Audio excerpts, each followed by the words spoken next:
Playland Park, South Bend, Indiana.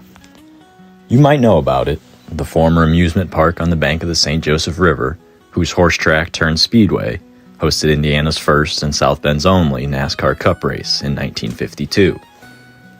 But all my life, even as a devoted and diehard race fan just mere miles from where the once state-of-the-art behemoth grandstands still sit, the story always ended there, the NASCAR race, and Tim Flock taking its checkered flag.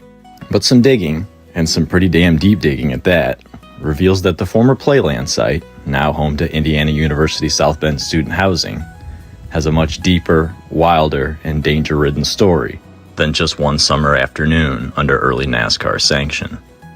The first mentions of auto racing in South Bend start trickling into local papers in 1915. With the park's horse racing already receiving some acclaim, park promoters brought in the city's first auto, well, it wasn't really a race, more so a showcase of racing cars. While the event received mixed reviews, the star-studded field, including the successful Maxwell team of the time, and land speed record-holding German import the Blitzen Benz, stirred enough intrigue to bring racing action back later the same year. The first official race at the then-named Springbrook Park was a 40-lap, 20-mile contest won by Iowa's Harvey Kennedy in an Edwards Special. The race went on relatively incident-free, with the only one of note being a pebble into the eye of driver Louis Leclerc. Time trials and other speed showcase events filled out a full-day card. Before World War I put a nationwide pause on motorsports, the track hosted a racing car versus aeroplane exhibition in 1916, featuring young aviation sensation Catherine Stinson and that year's Indianapolis 500 champion Dario Resta. After the Great War, automobiles made their return to the Riverside Thoroughbred Proving Ground in 1919. Highlights from the coming years included numerous motorcycle racing events, another plane stunt show, this time featuring Ethel Dare and her aerial circus, a massive IMCA sanction race that paid a wealthy purse at the time of $5,000, with winner Gordy Henderson taking the lion's share. However, immediately upon taking the checkered, Henderson lost control of his Essex machine, plowing through multiple barricades and barreling up the hill towards the track's patrons, before a beam driven through the front end of the automobile brought it to a stop. Henderson was luckily uninjured. Names through this era were those such as Arthur Chevrolet of, that Chevrolet family, Indy pole setter Gil Anderson, Benny Lawwell, and Indy 500 runner-up Wilbur D'Alene, who would also co-promote South Bend events later on. Records get more sparse in the mid-20s, but newspaper archives paint some of the picture for this era of South Bend's racing past. The Ash Can Derby became a popular annual event held on Labor Day weekend, a race aimed at big cars already deemed vintage by the mid-20s.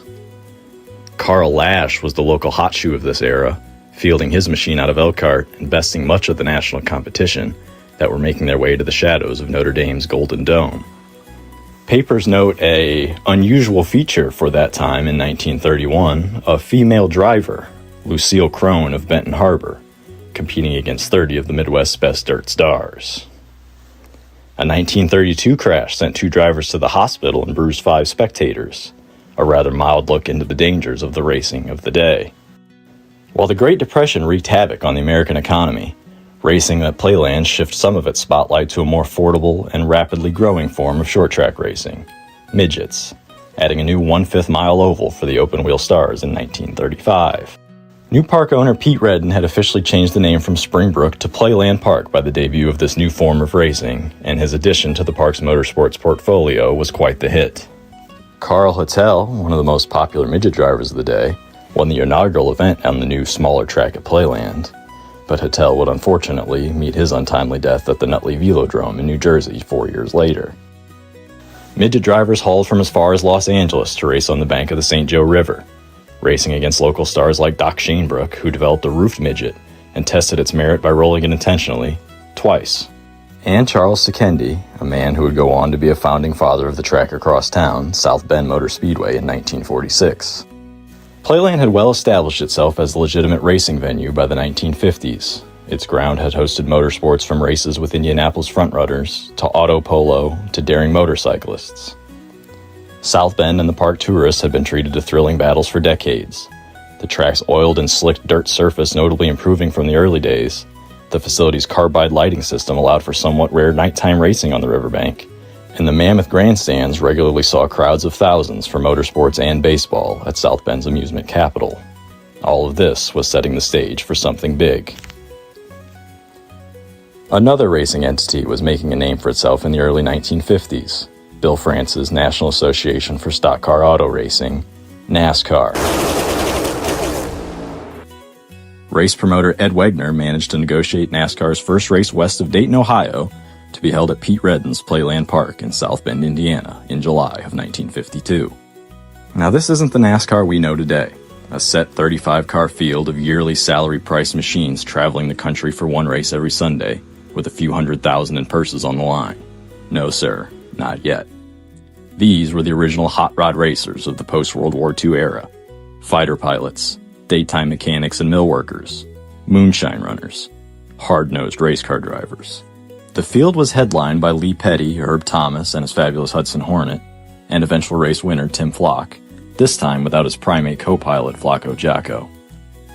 The 3,700 race fans on the riverbank saw 200 high-speed, for the time, laps, with Thomas's Hudson setting the pole at 58.12 miles an hour, with Tim Flock to his right door. Thomas held the lead for the early portion, until Flock took it away near the 40-lap mark. The fabulous Hudson would gather it up and get back to Tim's bumper, but ultimately end up spinning and rolling while in chase. Flock led the remainder, Lee Petty brought home second, and Herb Thomas climbed in for relief of Bud King mid-race, bringing that Hudson back home in third, 11 laps behind Flock. Flock took home $1,000 for his efforts and eventually the NASCAR championship that season, with the win in South Bend being one of 8 in his 22 starts. The stock car era at Playland would continue into 1953, with a new quarter-mile asphalt track added for the American-made machinery in front of Playland's concrete grandstand. It wouldn't host another national event, but would continue hosting the stock car racers and midgets through the entirety of the 50s. It was a prosperous time for local racing as a whole. The area featured more than a dozen tracks within a 90-minute drive. Area drivers and those still hauling long distance could find races throughout northern Indiana and southwest Michigan on a near-nightly basis, with Playland typically as part of a Friday afternoon doubleheader to be followed up at South Bend Motor Speedway the same night. Names like Bob McLean, Jim Stremme, Oscar Fay, Dick Good, Bob Ziegler, and more were regular features in Victory Lane through the 50s and into the track's final days. Hoosier Tire founder Bob Newton found himself in Playland's victory circle, even before founding the race rubber giant in Lakeville in 1957, those being just a handful of wheelmen that played a part in the late chapters of this old speedway's story. As mentioned, the track would cease operation in 1961. The whole of Playland Park was sold and turned into a par 3 golf course along the riverbank. The golf course that replaced it would close after the turn of the millennium, and today remains nearly unrecognizable from the loud, fast action it saw now 65 years ago. But not completely unrecognizable. The grandstands. The one that watched big cars to stock cars, horses to airplanes, and motorcycles to midgets. They now watch over student apartments for Indiana University's South Bend campus, lingering at the edge of the property, much like a ghost of race days gone by. It's cracking. Weeds have taken over much of the lower portions, and there's no marker noting their significance to race drivers and fans gone by. You'd stroll right past if you didn't know what you were looking for, an unfortunate metaphor for much of our sport's past. Cracked, overgrown, and nearly completely forgotten. You'll be hard-pressed to find much on the history of racing at Playland without heavy digging and good friends. I sifted through 50 years and 800 entries of archived newspaper articles, sourced more from friends like Jay Fried of On Track Design, and heard stories and more from all of you. But the rarity of scraps of history that remain from a storied, early, important track is frankly heartbreaking. South Bend's mark on the history of not only motorsports, but the automobile, is deep, yet fading by the year. Playland's gates closed for the last time long before most of us were around, but its story is similar to one we've all heard, and one that is in danger of disappearing if the story stops being told. So the next time you're in South Bend, visit the old grandstands. Hopefully they're in better shape than what my friends and I found them in.